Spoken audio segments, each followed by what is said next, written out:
Irmãos, abra comigo 43 anos. Abra comigo em Isaías. Graças a Deus, hoje eu consegui vir com alguns irmãos da nossa igreja. As irmãs estão aqui conosco, tem alguns irmãos aí também. Para nós nos alegrarmos junto com os irmãos. 43 anos não é 43 dias. Amém, meus irmãos? É 43 anos. E o tema é tempo de buscar o Senhor. E eu confesso aos irmãos, quando o pastor Edmir passou esse tema, eu logo pensei no Salmo 34. Mas aí quando eu comecei a trabalhar o texto, eu parei, pensei e falei, Senhor, mas o Salmo 34 não tem muito a ver com isso não. Pode até que esteja indiretamente, mas diretamente não tem. Então o que eu faço agora? Eu falei, então vamos trabalhar no tema. Tempo de buscar ao Senhor. E do tema surgiu uma pergunta. E a pergunta é: por que é que precisamos buscar o Senhor? Os irmãos estão desde o início de novembro com este mesmo tema e foi dada muitas razões para cada um dos irmãos e irmãs que estão aqui, que acompanharam, motivos para buscar ao Senhor. E possa ser que tudo que eu vou falar aqui é uma repetição de tudo que vocês já ouviram.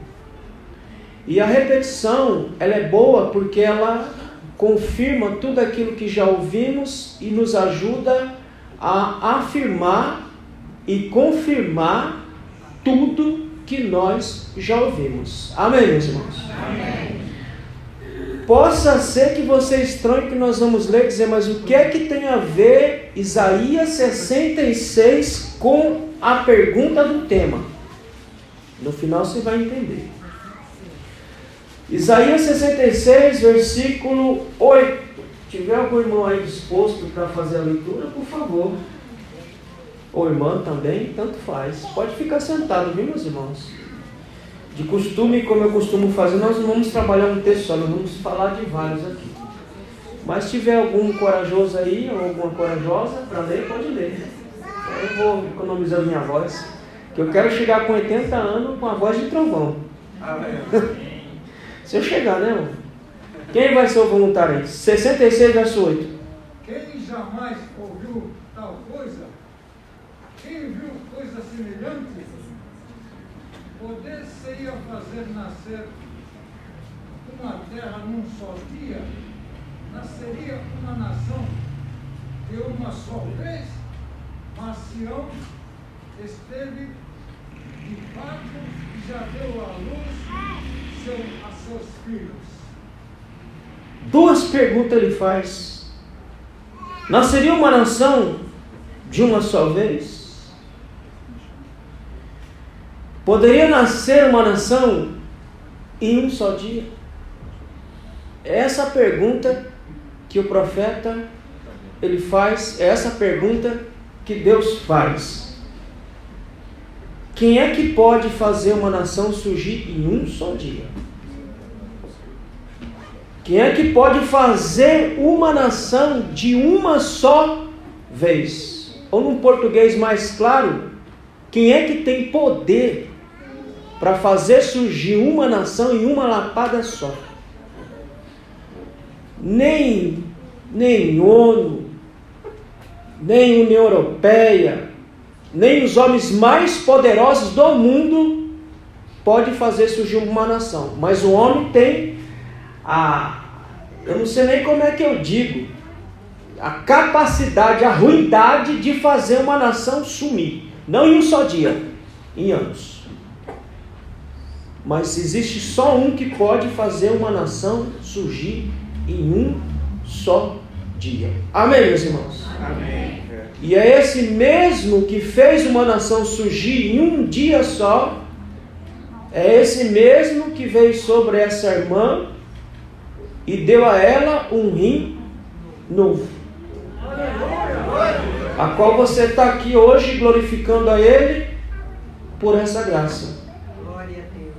E eu vou dizer uma coisa aqui, mano, para nós estar chorando agora. Chorando é de tristeza, não, chorando é de alegria, porque Deus ainda nesse século corrompido, corrupto, ainda continua fazendo milagre. Ainda continua tocando nas vidas, ainda continua salvando, como o pastor Edmir me disse aqui, ele ainda continua salvando e fazendo milagre em nossas vidas. Então a pergunta é, por que que nós precisamos buscar ao Senhor? Irmãos, e só quem pode responder essa pergunta é a própria Bíblia. Eu não vou ficar aqui conjecturando, analisando, pensando, racionalizando, porque essa pergunta aqui só a Bíblia pode responder. Por que é que nós precisamos buscar ao Senhor? Como é que é o teu nome, meu? Esqueci. Pedro, pega esse microfone aí, me ajude. Abra aí, Pedro, em João, no Evangelho, capítulo 14, verso 1 a 3. A primeira resposta desta pergunta: por que é que você precisa buscar ao Senhor? Por que é que eu preciso buscar ao Senhor? Por que é que nós precisamos? Porque toda a humanidade deveria estar buscando ao Senhor. Porque nos foi dada uma promessa. A primeira resposta à pergunta é: por que nos foi dada uma promessa? Se você quer saber por que você tem que buscar ao Senhor, porque foi te dada uma promessa. Leia aí para mim qual é a promessa que ele fez. João capítulo 14, verso 1 a verso 3. Não se turbe o vosso coração. Primeiro, partes iguais. Não se turbe o vosso coração. Não se preocupe. Não se avexe. Não se angustie. Continua. Credes em Deus, crede também em mim. Agora, para não se avexar, para não se preocupar, é preciso que creiamos nele. Continua. Na casa de meu pai há muitas moradas. Se não fosse assim, eu vos teria no dito: vou preparar-vos um lugar. Verso 3. E, se eu for vos preparar lugar, virei outra vez e vos tomarei para mim mesmo, para que onde eu estiver, estejais vós também.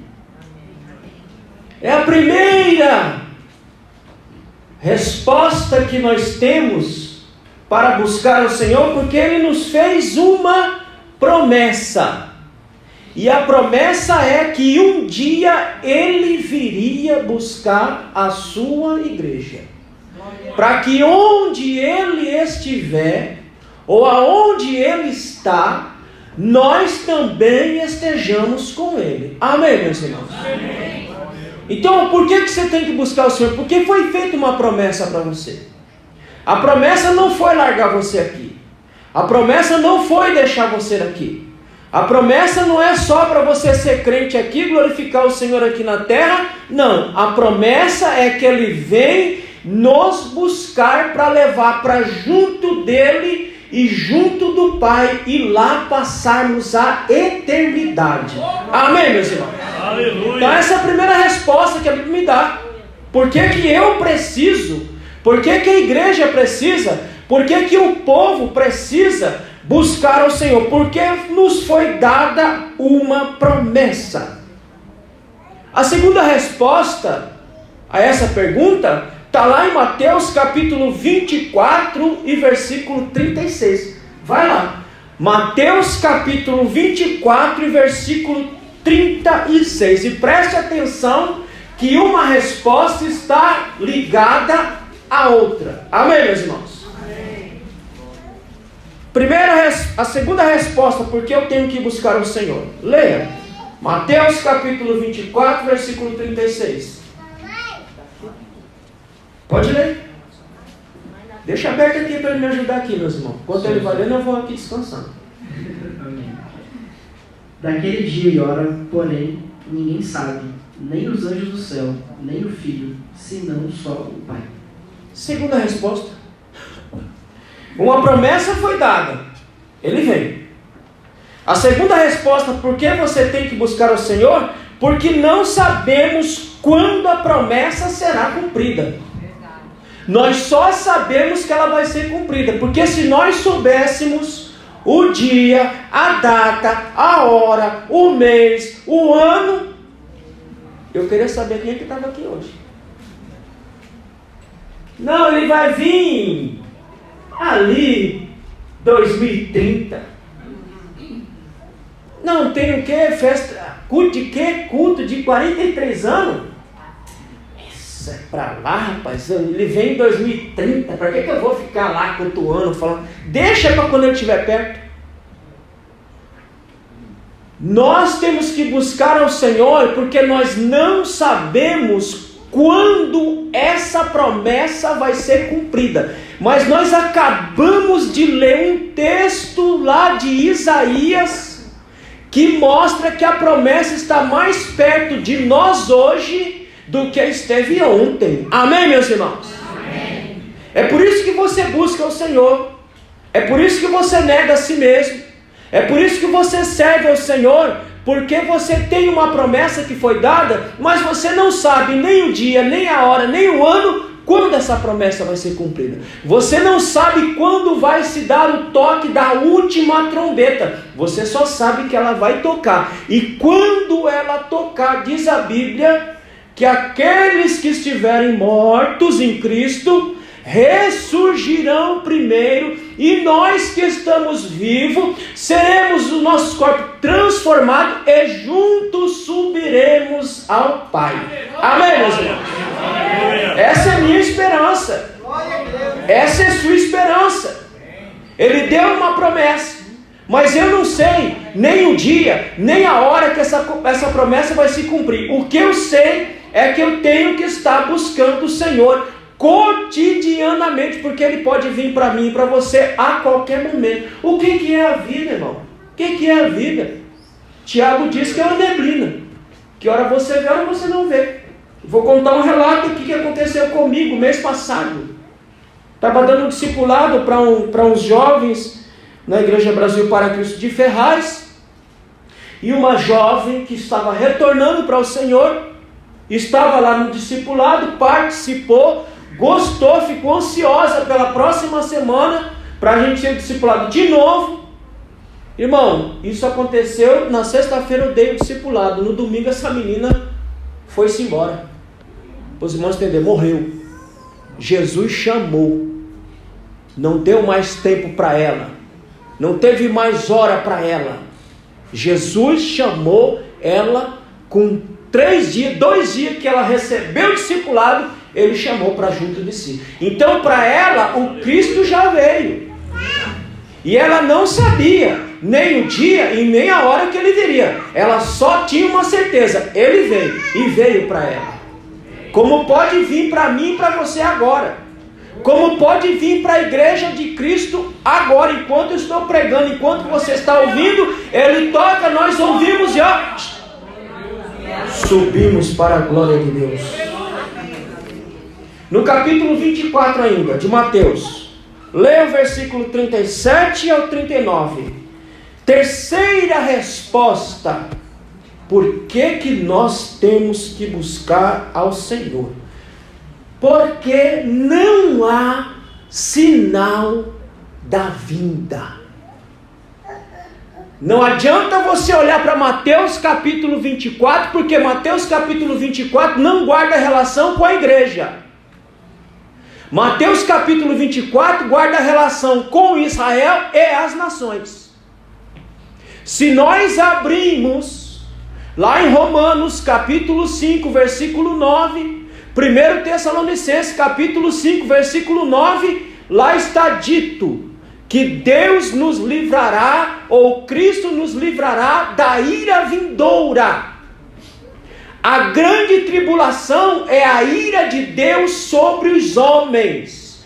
Diz a Bíblia que a igreja de Cristo não foi destinada para a ira de Deus. Em Mateus capítulo 24, exceto esses versos que nós vamos ler aqui, não tem relação com a igreja, porque ali está descrevendo a ira de Deus. Amém, meus irmãos? Amém. Portanto, nós buscamos ao Senhor porque não tem sinal para nós. E a Bíblia diz isso daí, pode ler.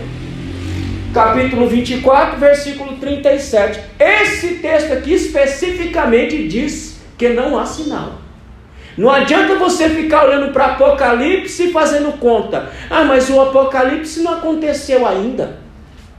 Ah, mas aquilo não aconteceu, nem vai acontecer enquanto a igreja estiver aqui. Aquilo só é para quando a igreja for retirada desta terra. Aí tudo que está descrito lá vai vir sobre os filhos da desobediência. Nós não somos filhos da desobediência. João capítulo 1, versículo 12 diz que Ele, e só Ele, nos deu poder para sermos chamados filhos de Deus, e os filhos de Deus não estão destinados para a ira divina, a não ser os filhos da desobediência. Amém, meus irmãos? Amém. Pode ler, a partir do verso 37 até o 39. Pois como foi no dia de Noé, assim será também a vinda do Filho do Homem. Como foi nos dias de Noé, vai ser também a minha vinda. Como é que foi nos dias de Noé? Verso 38. Porquanto, assim como nos dias anteriores ao dilúvio, comiam, bebiam, casavam e davam-se em casamento, até o dia em que Noé entrou na arca. Como é que é os dias de Noé? É um dia corriqueiro. É um dia normal. Ninguém não teve um sinal, irmão, de que viria água de cima, água de baixo. Não teve um sinal. E foram 120 anos Noé falando e o povo caçoando, o povo zombando. É igual os dias de hoje. A gente fala de Jesus, fala que Jesus vem. O que é que o povo faz? Isso é coisa de crente doido, mente infantil, bando de malucos. Isso é coisa vai acontecer nada. Nós estamos falando, pregando. Inclusive nós estamos, hoje eu estava até vendo eu não vi, eu só vi o título da mensagem do pastor Hernandes Dias. A mensagem do título lá era pregando para a conversão dos crentes. Porque hoje, infelizmente, nós temos que estar pregando até para crente se converter, meu irmão. Porque tem uns que parece que não está acreditando mais na promessa, e a promessa é verdadeira. É um fato. E não adianta você ficar falando, mas minha avó já morreu e falava e não foi. Para Deus, um dia é como? E 1000 anos é o quê? Para Deus não existe passado, presente, futuro. Para Deus existe o eterno agora. Quem está preso a essa dimensão somos nós. Nós estamos presos a passado, presente, futuro. Deus não. Para Deus existe o eterno agora. Aleluia. É como se para Deus Ele criou o mundo hoje. Ele criou todas as coisas hoje. Ele mandou o seu Filho hoje para salvar a humanidade. Então será como? Como nesse dia que nós estamos vendo aí. O povo casa, come, descasa, casa, come, vive. E a vida vai tocando, sai falando. E o povo vai caçando. E os crentes também. Alguns crentes também vai dizendo, esse é crente quadrado. Agora a moda é dizer que nós somos religiosos. Ô irmão, desculpe a minha linguagem, sou uma besta fera, sou um burro para dizer uma loucura dessa. Irmão, não existe nenhum tipo de fé que não seja religiosa, meu Deus do céu. Me mostre uma fé que não é religiosa. Toda a fé é religiosa. Se eu falar que eu sou um cristão, eu digo, eu tenho que ser religioso, meu Deus do céu. O que eu não posso ser? Legalista, é diferente. Legalista eu não posso ser. Agora, se eu sou cristão, logo eu sou religioso. Não tem como ter fé sem ter a religião atrelada. Amém, meus irmãos? Amém. Mas agora a conversa desses camaradas que acha que inventou a roda, que acha que descobriu tudo, aí fica perrendo a gente com essas conversas furadas. Mas aos religiosos, sabe por que essas bestas falam isso? Porque eles não têm compromisso com a palavra de Deus e nem querem ter compromisso com a palavra, querem viver largado no mundo sem obedecer a palavra. Aí vem com essa taxação para cima de nós. Mas nós somos religiosos e só os religiosos vão subir para a glória em nome de Jesus. Amém, meus irmãos? Então vai ser num dia comum, corriqueiro, como esse nosso aqui. Verso 39. E não perceberam, até que veio o dilúvio, e os levou a todos. Assim será também a vinda do Filho do Homem. E Paulo vai dizer que a vinda dele é como de um ladrão. Ladrão não dá aviso, ladrão não diz quando vai lhe roubar. Ele simplesmente aparece, você não sabe nem de onde veio o camarada. Então, Jesus está dizendo, e quando isso acontecer, eles não vão nem perceber, irmãos. Eles só vão dar fé que nós saímos dessa desgraça chamada mundo. Quando nós saímos daqui, começar a dar falta de um, de outro, vai dizer para onde foi esse povo. Mas a incredulidade é tão grande que ainda vão inventar. Não, veio uma nave espacial aqui e os ET levaram eles num disco voador e sumiu daquele bando de maluco daqui e agora o mundo está livre. Irmão, porque o mundo não está livre. Paulo diz que há alguma coisa que detém a manifestação do anticristo. E esse algo que detém a manifestação é a igreja de Cristo que está aqui na terra, porque ele só pode se manifestar a hora que a igreja for arrancada daqui para junto do Pai. Amém? Então a terceira resposta que você tem aí é porque não tem sinal. Então não adianta você ficar olhando para Mateus capítulo 24, do versículo 1 até o versículo 35 e achando que aquelas coisas são para nós. Não, aquilo não são para nós, aquilo é para os judeus. E se você perceber, você vê que todo o texto tem elementos judaicos.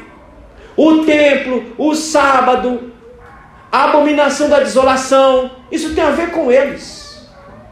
Nós temos uma promessa de que nós não vamos receber a ira de Deus sobre nossas vidas. O que é que nós vamos receber?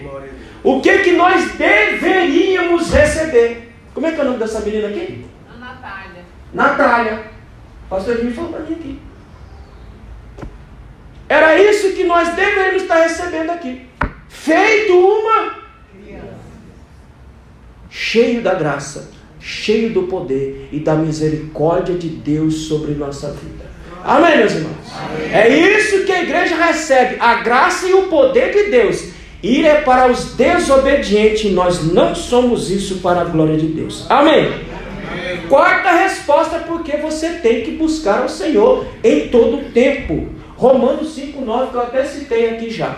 Vamos ler, Romanos capítulo 5 e versículo 9, nós temos aí a quarta resposta. Por que que eu, por que que você, por que que a igreja deve buscar ao Senhor? Pode ler, Romanos capítulo 5, versículo 9. Logo muito mais, sendo agora justificados pelo sangue, seremos por ele salvos da ira. Para aí, só um minutinho. Nós fomos justificados pelo sangue de Jesus derramado lá na cruz do Calvário. Agora pensa comigo, ele morreu lá, deu a vida por nós lá, pagou os nossos pecados lá. Qual é o sentido de nós agora sermos penalizados pela ira de Deus se nós somos justificados na cruz do Calvário? Continua. Porque se nós, quando éramos inimigos, fomos reconciliados com Deus pela morte de seu Filho, muito mais, estando já reconciliados, seremos salvos pela sua vida. Pronto, meus irmãos. Nós éramos inimigos de Deus, diz Paulo em Efésios capítulo 2. Que nós estávamos mortos em nossos pecados, em nossos delitos, Nós éramos inimigos de Deus, você era um inimigo de Deus. Você não gostava de Deus, você tinha ódio. Você tinha horror. Você não queria saber nem ser crente. Mas diz a Bíblia que Deus estava em Cristo Jesus, nos reconciliando com Ele, nós sendo ainda inimigos de Deus, mas hoje nós somos amigos do Senhor para a glória de Deus. Você deve buscar ao Senhor para você não receber a ira de Deus sobre sua vida. Eu costumo dizer, pastor Ednei, que nós pregamos para duas igrejas. Para as duas igrejas nós pregamos. Pregamos ensinando para duas igrejas. Primeiro, a que vai subir.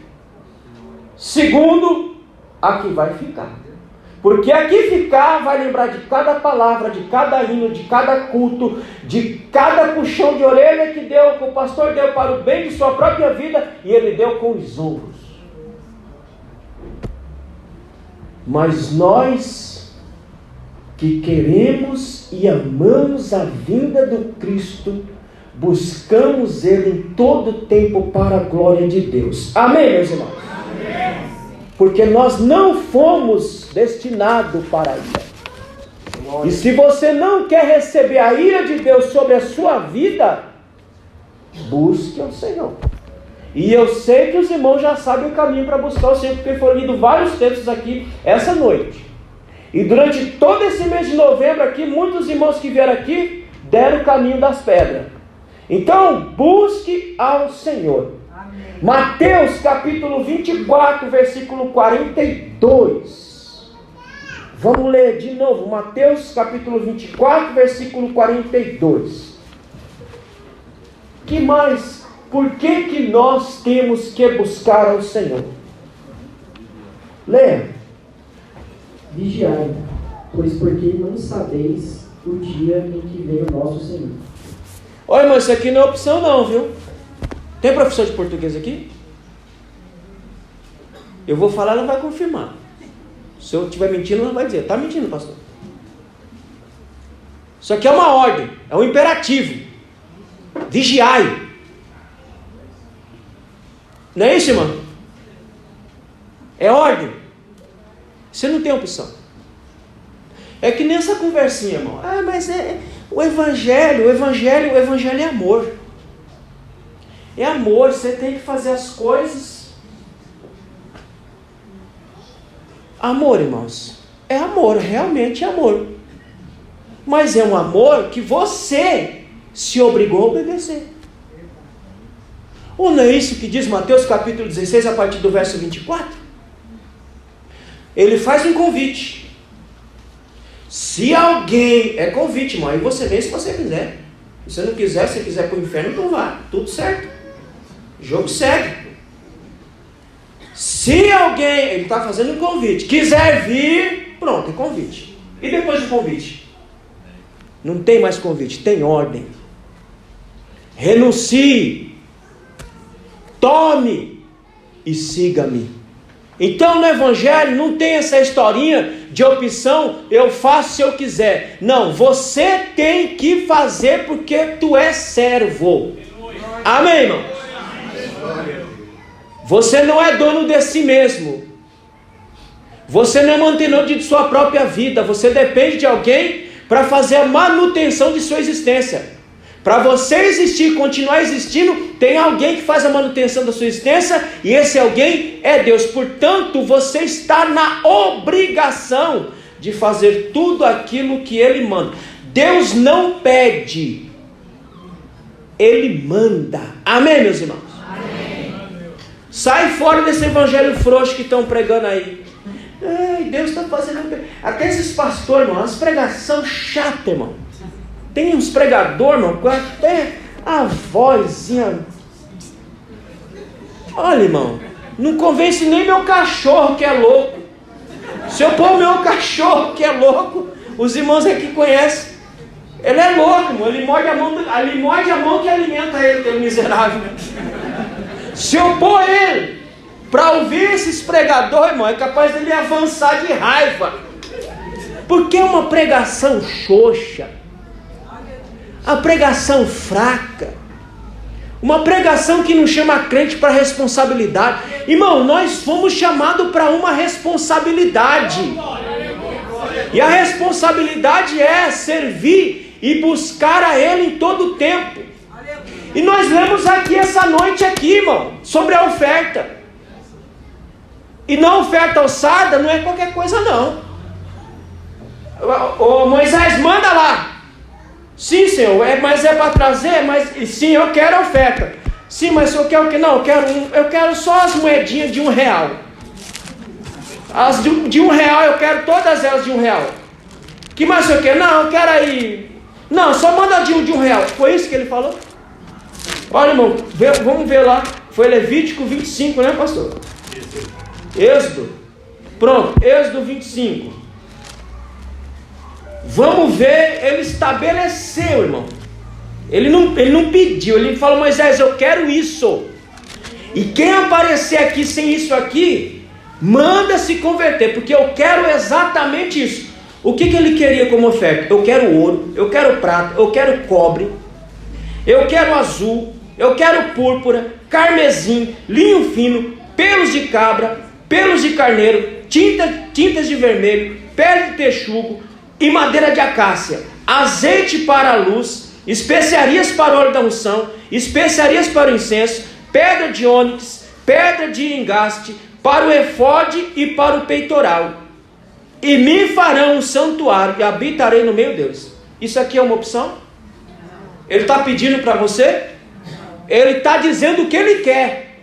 Ele está dando uma ordem para o que ele quer. Então o evangelho não tem essa historinha. Ah, é opcional. Opcional não, senhor. Aqui você tem obrigações para com aquele que lhe chamou. Porque quem lhe chamou lhe dá condições para você cumprir as obrigações e o padrão que ele estabeleceu. Amém, meus irmãos? Amém. Então foi nos dado uma ordem. A ordem é: vigiai, esteja atento, esteja vigilante, porque eu posso vir a qualquer momento para buscar a minha bendita igreja para estar aonde eu estou. Sexto, e aqui eu estou encerrando, Apocalipse capítulo 19, versículos 7 a 9. A sexta resposta: por que é que você tem que buscar ao Senhor?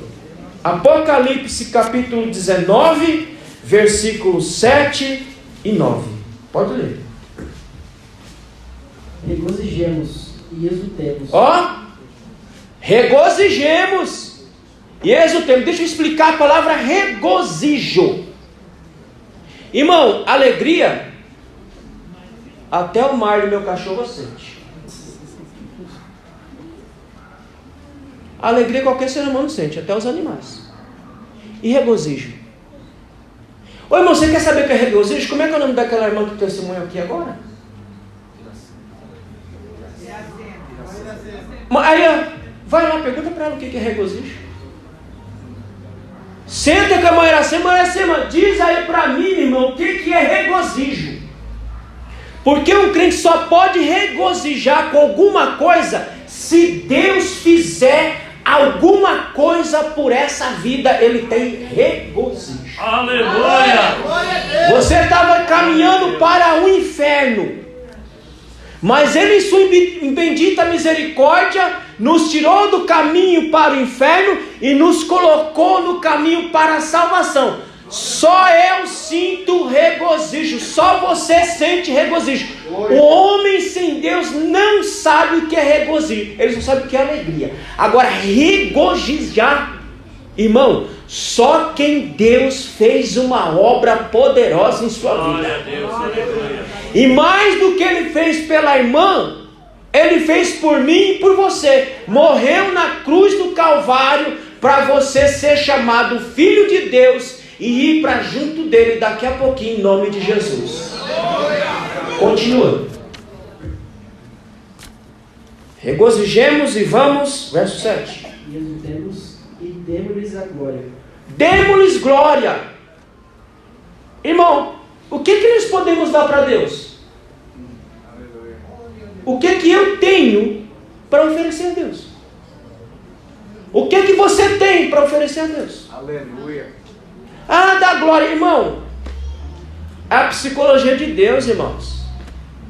Quem faz terapia aqui sabe. Você chega lá no psicólogo, no psiquiatra, terapeuta, sei lá, você senta lá e fica falando, e ele fica o quê? Só ouvindo. Aí você fica pensando, oh meu Deus do céu, eu vim fazer o que aqui? Perder meu tempo? Eu falo, essa pessoa não fala nada. É a psicologia de Deus, irmãos. A oração é a melhor terapia que você pode fazer. Não estou excluindo a terapia convencional. Só estou dizendo para você que a melhor terapia que você tem é a oração. Porque você vai falando, ele vai ouvindo. Quando você levanta sarado para a glória de Deus. Demos glória. Eu não tenho nada para dar para ele. Mas enquanto eu dou glória, ele tem tudo para dar para mim e para você. Glória a Deus, aleluia. Ele pode nos oferecer as benesses espirituais enquanto nós glorificamos ao nome dele. Continua a leitura. Porque são chegadas as bodas do Cordeiro, e já sua noiva se preparou. Porque são chegadas as bodas do Cordeiro, e sua noiva já está pronta. Ele está dizendo para nós, irmãos, por que é que você tem que buscar ao Senhor? Porque temos uma festa para participar. E é essa festa que nós estamos lendo aqui, as bodas do Cordeiro, que é o casamento de Cristo com a sua noiva, que é a sua igreja. Você tem uma festa para participar, e você precisa buscar ao Senhor para você participar dessa festa em nome de Jesus. Amém? Porque você é a noiva dele, e é conosco que ele vai casar. Ele é o Cordeiro, ele é o noivo, e nós somos a noiva de Cristo, que já estamos prontos para a glória de Deus. Verso 8. E foi-lhe permitido vestir-se de linho fino, resplandecente e puro. Foi-nos dada uma vestimenta, irmão, para esse momento maravilhoso. Foi-nos dada uma vestimenta de núpcia, para quando nós nos encontrarmos com o nosso noivo, na sua bendita boda, celebrarmos com o nosso noivo o encontro do noivo e a sua noiva, que é a igreja de Cristo. Continua. O linho fino. Pois o linho fino são as obras justas dos santos. Pronto, irmão. Cuidado com tua vida. Pois o linho fino é o quê? É o seu comportamento, é a sua conduta, é o seu proceder, é a maneira como você vive dentro e fora da igreja, é a maneira como você vive na sociedade, é a maneira como você vive dentro da sua casa, são as suas atitudes, é a sua vestimenta que ele está falando aqui. O linho fino são os atos justos dos santos. Verso 9.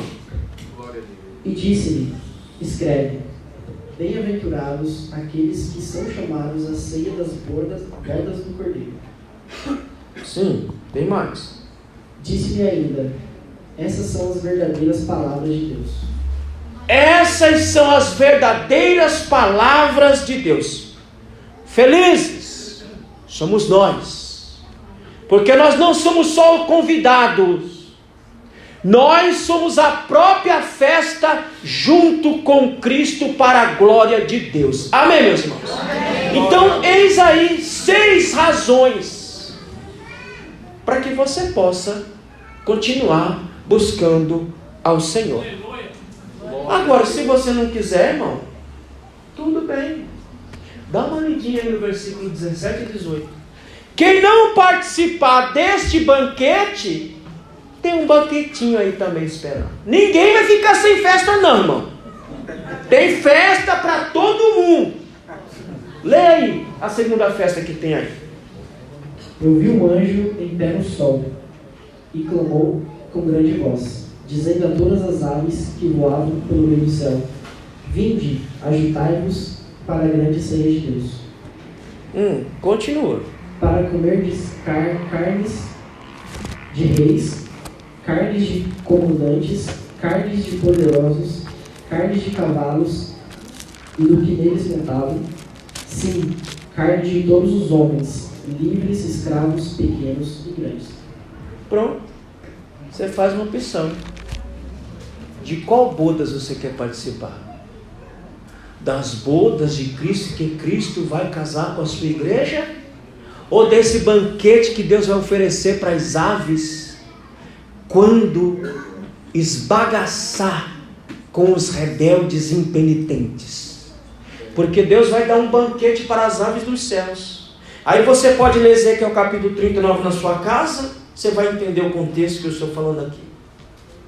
Quando nós voltarmos com Cristo, Zacarias capítulo 14, diz o texto, quando a igreja voltar, e o Cristo junto, e a nós junto com Cristo, colocarmos os nossos pés no Monte das Oliveiras, e os exércitos do mundo inteiro estarão vindo para cima de Israel, para acabar com Israel lá no vale de Josafá, ou Meguido, e ele colocar os seus pés ali, irmão, diz que com o sopro de sua boca ele vai desbaratar e matar todos os grandes, pequenos, servos, livres, que se levantaram contra Deus e contra o povo de Deus. Serão 7 meses enterrando, e as aves do céu comendo carne humana e bebendo sangue, se embebedecendo no sangue daqueles humanos que não se renderam aos pés do Senhor. Qual é o banquete que você quer participar? Todos nós que estamos aqui vamos participar das bodas do Cordeiro, que daqui a pouquinho nós vamos ouvir o soar da última trombeta e estarmos com Ele. Por que você tem que buscar o Senhor? Porque foi te dada uma promessa. Porque não sabemos quando essa promessa será cumprida. Porque não há um sinal de sua vinda. Porque não receberemos a ira de Deus sobre nós. E foi nos dada uma ordem para esperar, vigiar. Porque temos uma festa para participar. E eu quero ver todos vocês nessa festa, em nome de Jesus. Que Deus abençoe e as palmas louvam o Senhor.